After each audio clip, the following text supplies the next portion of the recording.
Allahu Allahu Allahu Allahu Allah. Yang nak menumpuk nunggu uzur jamaah sama dengan uzur Jumaat.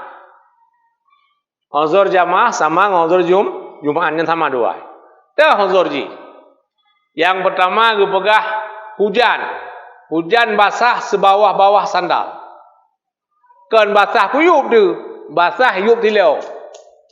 Nyan basah yub tilau kait demang lang uzur. Kenapa nak uzur ji nunggu? Yang kedua uzurnya ia tu. Ia takut tanya.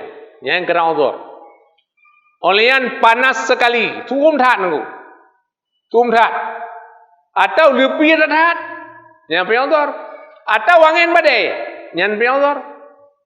Nah. Atau itungai le utang. Utang kata watai, itungai preh tu masjid. Dia nak ngayu le utang. Jam pergi uzur jamaah nunggu.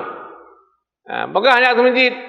Janji semiji preh rumutang kan aku bayu loranya onku nyan beja aju jak tengah mendang on apa jadi beberapa hal yang uzur jamaah olehnya di becek jalan nyan juga uzur jamaah sebenarnya menunggu sekalian ibadahnya nunggu beraman nyan hanya gayu ibadat bak yang sukar gayu yang nyaman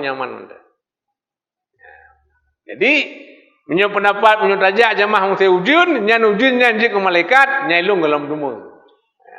Karena malaikat bukan bak nur kan, bukan bak ujun kan. Malaikat diciptakan dari nur. Bukan dari ujun. Oke, lanjut.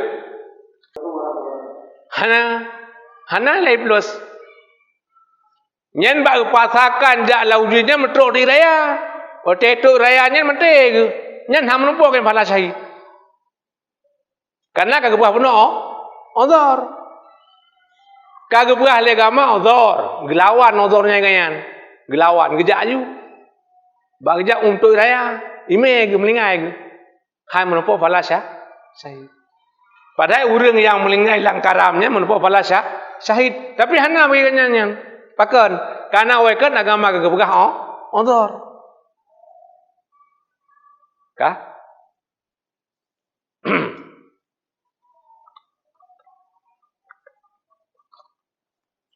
Lagi nyon kalon, belit baganya.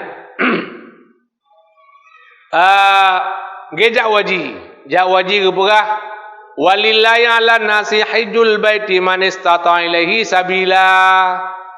Jak wajib beraman jalan. Kemudian, jak wajib sehat badan, sehat fikiran. Jak wajib napeng, UNH, kokoh jang kokoh waw. Kanya madu? Nyan kun istita'ah. Salah sabah sah beraman jalan. Sehingga dalam perjalanan tayo, paman di negro antara Ratu Makkah dia napa perangan. Tak pasakan tajak tayo. Sehingga timbak berdayup kenang pesawat tayo rada. Nya nampa pada syahid, hana. Karena kata debu bongkon. Kata debu bongkon hana aman ya. Hana aman jalan, hana masalah hilang ujak warap tu man. Jak ju deh. Hana bijak. Tak pasakan ya. Nah, sehingga menurut kejadian itu nyan hamun po fala syahid.